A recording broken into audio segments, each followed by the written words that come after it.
So good morning guys. तो आज के इस करंट अफेयर्स के रिवीजन वाले वीडियो में सबसे पहले हम पुराने महीने के करंट अफेयर्स का रिवीजन करते हैं। तो हमारा पहला प्रश्न क्या है? केरल की पहली महिला डीजीपी के रूप में अभी किसे नियुक्त किया गया था? आर श्री रेखा को। कहीं कहीं जगह आर श्री लेखा भी लिखा हुआ है, मैंने आपको दोनों बताए थे। फिर एक किसने क्रिस्टोफ मैरियक्स पुरस्कार जीता है? तो क्वारेशा अब्दुल करीम ने जीता है। दक्षिण अफ्रीका से हैं ये, और ये अवार्ड फ्रांस में विज्ञान के क्षेत्र में दिया जाता है। फिर विप्रो के अभी नए एमडी सीईओ किसे नियुक्त किया गया? थियरी डेला पोर्ट को। ये इंपॉर्टेंट नाम होगा, और विप्रो का हेडक्वार्टर बेंगलुरु में है। इसके अध्यक्ष हैं Rishit Prem ji. Central institute of plastic engineering and technology का नाम बदलकर क्या कर दिया गया है?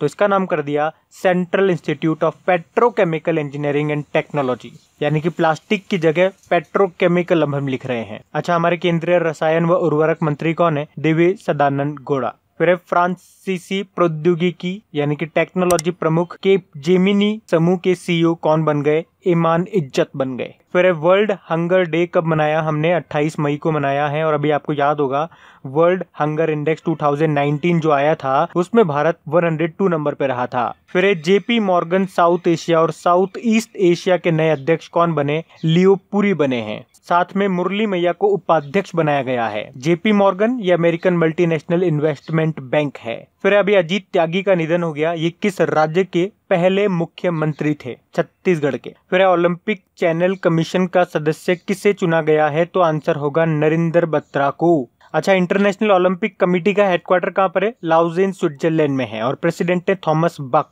फिर पहली राज्य स्वास्थ्य रजिस्टर परियोजना शुरू करने का प्रस्ताव रखा किसने? कर्नाटक सरकार ने। बढ़ते हैं आगे। तो स्टडी क्वेश्चंस की बात करेंगे तो पहला प्रश्न है, जापान के order of rising sun award से किसे सम्मानित किया गया है? तो मणिपुर के डॉक्टर हैं ये, थंग जाम धवाली सिंह इनका नाम है। फिर एक गूगल पे इंडिया की नई सलाहकार किसे नियुक्त किया गया है? शिखा शर्मा को। फिर अभी किस बैंक ने विकास अभय ऋण योजना शुरू की है? तो आंसर होगा कर्नाटक विकास ग्रामीण बैंक ने, जिसका हेडक्वार्टर धारवाड़ कर्नाटक में है। और धारवाड़ कर्नाटक कॉन्स्टिट्यूएंसी है आपके प्रहलाद जोशी की, जो कि कोयला और खनन मंत्री हैं। तो इस अभय ऋण योजना में क्या होगा? एमएसएमई सेक्टर्स के उधारकर्ताओं को 1 लाख रुपए तक का ऋण दिया जाएगा बिना सिक्योरिटी के। फिर ऑस्ट्रिया में किसे भारतीय राजदूत यानी कि एम्बेसडर नियुक्त किया गया?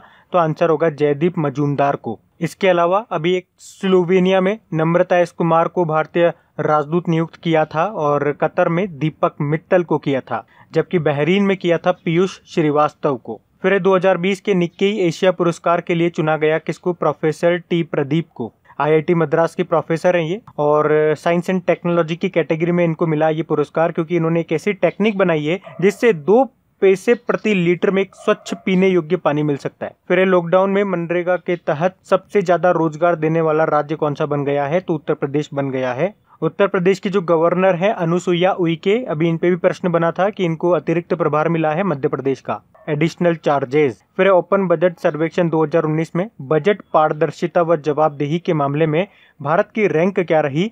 भारत 53 नंबर पर रहा है, और टॉप पे है न्यूजीलैंड। फिर फेड कप हार्ट अवार्ड के लिए नामांकित होने वाली पहली भारतीय खिलाड़ी सानिया मिर्जा बनी थी, और अब तो ये जीत भी लिया है। तो आप इसको ऐसे पढ़ेंगे कि फेड कप हार्ट अवार्ड जीतने वाली पहली भारतीय टेनिस प्लेयर है सानिया मिर्जा। फेड कप मैंने आपको बताया था महिलाओं का टेनिस प्लेयर होता है ये, और पुरुषों का जो टेनिस प्लेयर होता है उसे डेविस कप कहते हैं। फिर अभी किस राज्य के काले चावल को जीआई टैग मिला था? तो मणिपुर के काले चावल को। उसके अलावा इसी के साथ में गोरखपुर टेराकोटा जो यूपी का है उसको भी जीआई टैग मिला था, और तमिलनाडु के कदलाई मित्तई कैंडी को भी जीआई टैग मिला था, जो कि मूंगफली और गुड़ से बनती है। फिर दुनिया का सबसे ज्यादा देखा जाने वाला कार्यक्रम कौन सा बना था? तो ये बना था रामायण, लॉकडाउन के समय, अप्रैल की बात है ये। और रामायण के रचयिता कौन थे पूछूंगा तो महर्षि वाल्मीकि थे। बढ़ते आगे। तो चलिए कल के करंट अफेयर्स को भी रिवाइज कर लेते हैं। पहला प्रश्न पूछा जा रहा है, राष्ट्रीय चिकित्सा दिवस कब मनाया गया? तो आंसर होगा 1 जुलाई को। और थीम क्या रही इसकी? लेसन द मॉर्टेलिटी ऑफ कोविड-19। फिर आइसलैंड के दोबारा से राष्ट्रपति बन गए कौन? गुडनी जोहानसन। और आइसलैंड की कैपिटल रेकजॉविक है, और करेंसी है आइसलैंडिक क्रोना। फिर किस राज्य सरकार ने skill connect forum portal launch किया? कर्नाटक की सरकार ने। इसका मकसद क्या है, उद्देश्य क्या है? नौकरी की जो तलाश कर रहे हैं लोग, और जो नियोक्ता हैं यानी कि जो प्राइवेट कंपनीज है, उनको आपस में जोड़ना। फिर कोविड वॉरियर क्लब की स्थापना की अभी पश्चिम बंगाल सरकार ने। तो इसमें ऐसे लोग शामिल होंगे जो इस बीमारी से ठीक हो चुके हैं और वो इस महामारी से निपटने के लिए प्रशासन का हेल्प करेंगे, सहायता करेंगे। फिर अभी 36वां आसियान शिखर सम्मेलन की अध्यक्षता की किसने? वियतनाम ने। वर्चुअल बैठक हुई थी ये। आसियान मतलब होता है association of south east Asian nation.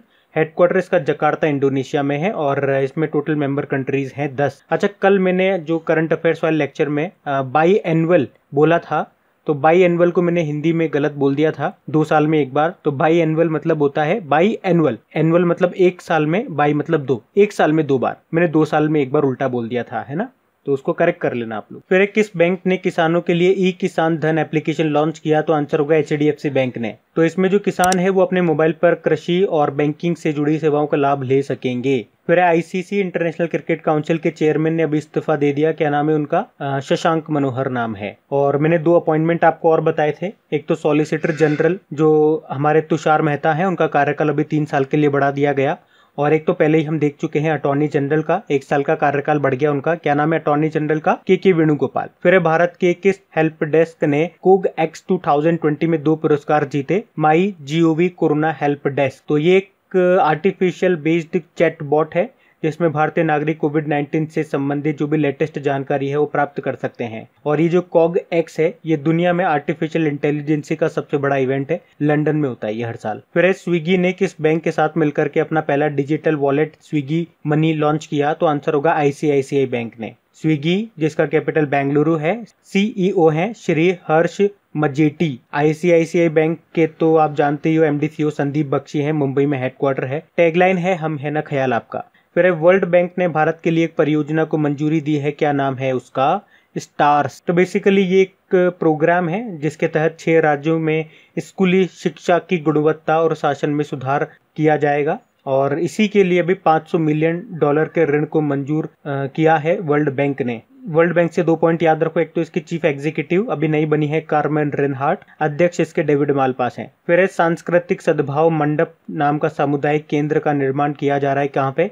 Uttar Pradesh में। और इसका अभी उद्घाटन नहीं मतलब उसका फाउंडेशन, लीड फाउंडेशन मतलब बोलेंगे आधारशिला रखी। किसने? हमारे जो अल्पसंख्यक मामलों के मंत्री हैं मुख्तार अब्बास नकवी ने। फिर इंडियन ऑयल कंपनी और NTPC ने अभी समझौता किया है। कहाँ पे? वेस्ट टू एनर्जी प्लांट बनाने का, तो दिल्ली में। और NTPC के CMD गुरदीप सिंह है और इंडियन ऑयल कंपनी के चेयरमैन है श्रीकांत माधव वेद। और इसी तरह से मैंने आपको बताया था भारतीय रेलवे ने भी भुवनेश्वर में अपना वेस्ट टू एनर्जी प्लांट खोला है, वो भी याद रखना। बढ़ते आगे तो स्टडी क्वेश्चंस की बात करेंगे। तो पहला प्रश्न पूछा जा रहा है किस राज्य के तेलिया रुमाल को GI टैग मिला है? तो आंसर होगा तेलंगाना। फिर है अभी किस राज्य के सोहराई खोवर पेंटिंग को GI टैग मिला? तो आंसर होगा झारखंड। और किस राज्य के काले चावल को GI टैग मिला? तो आप जानते ही हो मणिपुर के। फिर फेड कप ये किस खेल से संबंधित है? तो ये टेनिस से संबंधित है। महिलाओं का टेनिस टूर्नामेंट होता है, ये पुरुषों का जो होता है उसको डेविस कप कहते हैं। और फेड कप से क्या याद आता है अभी आपको?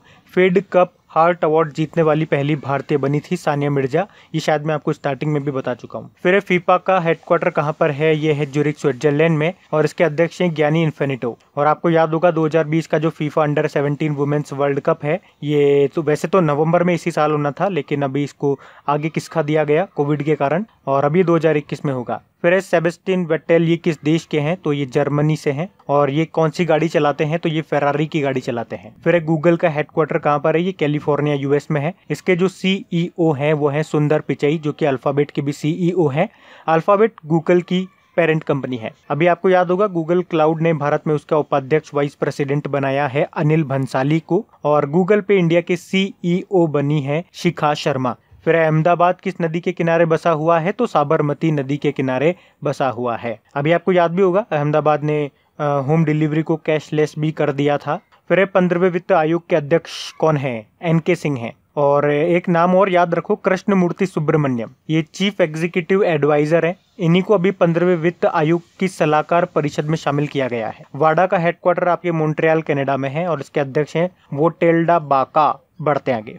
और हाँ गाइज, अगर वीडियो को अभी तक आपने लाइक शेयर नहीं किया है, इसे लाइक शेयर करना भूल गए हैं तो प्लीज इसे एक लाइक जरूर दीजिएगा अगर आपको वीडियो अच्छा लगता है तो। और अगर आप इसे शेयर करके सपोर्ट कर सकते हैं तो अपने किसी एक मित्र के साथ, या अगर आपका कोई स्टडी ग्रुप है तो वहां पे इसे शेयर जरूर कर देना। और अगर क्रैक एग्जाम एप्लीकेशंस पे आप क्विज वगैरह सॉल्व करते हैं तो मेरी एक रिक्वेस्ट है आप लोगों से, अगर वहां पे कोई एडवर्टीजमेंट आपको दिखता है तो प्लीज उस पर एक बार क्लिक जरूर कर दिया करें। मुश्किल से 1 आध सेकंड आपका खर्च होगा, लेकिन उस एप्लीकेशन को और बेहतर बनाने में मुझे थोड़ा बहुत सपोर्ट मिलेगा, तो मुझे थोड़ा बहुत सपोर्ट जरूर करना। बढ़ते हैं आगे। तो इंपॉर्टेंट डेज की बात करेंगे तो पहला प्रश्न पूछा जा रहा है वर्ल्ड ऑटिज्म अवेयरनेस डे, ये हम कब मनाते हैं? तो ये हम 2 अप्रैल को मनाते हैं। फिर अंतरराष्ट्रीय खदान जागरूकता दिवस, ये हमने मनाया 4 अप्रैल को, यानी कि इंटरनेशनल माइंस अवेयरनेस डे। फिर है नेशनल मैरीटाइम डे, यानी कि राष्ट्रीय समुद्री दिवस, ये हम 5 अप्रैल को मनाते हैं। और इस बार इसकी थीम रही थी sustainable shipping for a sustainable planet, स्थायी ग्रह के लिए सतत शिपिंग। अच्छा, ये तो नेशनल मैरीटाइम डे हो गया। एक वर्ल्ड मैरीटाइम डे होता है, वो हम कब मनाते हैं? वो सितंबर के लास्ट थर्सडे को मनाया जाता है। फिर अंतरराष्ट्रीय अंतरात्मा दिवस, इंटरनेशनल डे ऑफ कॉन्साइंस, ये इस बार हमने पहली बार ही मनाया है, ये भी 5 अप्रैल को मनाया है। फिर है इंटरनेशनल स्पोर्ट्स डे, ये हमने 6 अप्रैल को मनाया। एक नेशनल स्पोर्ट्स डे भी होता है 29 अगस्त को, जो हम मनाते हैं। भारत के महान हॉकी प्लेयर थे मेजर ध्यानचंद जी, उनके जन्मदिन को। फिर है वर्ल्ड हेल्थ डे, 7 अप्रैल को मनाया, और इस बार की थीम रही थी सपोर्ट नर्सेज एंड मिडवाइव्स, और एक मिडवाइव्स को लेकर भी एक डे मनाते हैं, इंटरनेशनल मिडवाइव्स डे, 5 मई को मनाते हैं। और नर्सेज पे भी एक डे मनाते हैं हम, इंटरनेशनल नर्स डे, वो 12 मई को मनाते हैं, तो वो भी याद रखना। फिर है विश्व होम्योपैथी दिवस, ये हमने 10 अप्रैल को मनाया, और इसकी थीम क्या थी? Enhancing the scope of homeopathy in public health. फिर राष्ट्रीय सुरक्षित मातृत्व दिवस, नेशनल सेफ मदरहुड डे, ये 11 मई को मनाया है। फिर अंतरराष्ट्रीय मानव अंतरिक्ष दिवस, international day of human space flight, ये 12 अप्रैल को मनाया था। और अंतरिक्ष में जाने वाले पहले व्यक्ति कौन थे? यूरी गागरिन थे, यूएसएसआर से। फिर है पहला विश्व चगास दिवस, वर्ल्ड चगास डिजीज डे, ये पहली बार मनाया हमने, इस बार कब? 14 अप्रैल को मनाया। और 14 अप्रैल को ही बाबा साहब भीमराव अंबेडकर जी की 129वीं 129th जयंती भी मनाई थी हमने। तो गाइज, ये था आज का हमारा करंट अफेयर्स का रिवीजन वाला वीडियो। अगर वीडियो अच्छा लगा हो तो वीडियो को एक लाइक जरूर करना और इसे शेयर करना मत भूलना। और अगर वीडियो पे फर्स्ट टाइम है तो सब्सक्राइब करके बेल आइकन जरूर दबा लेना। अब कुछ क्वेश्चंस आप लोगों से पूछे जाएंगे, क्वेश्चंस आप लोग लगाइएगा और देखिएगा कितने क्वेश्चंस आप लोगों से बन रहे हैं, बाकी हम इनको कल देखेंगे। ये रहे क्वेश्चन आपके सामने।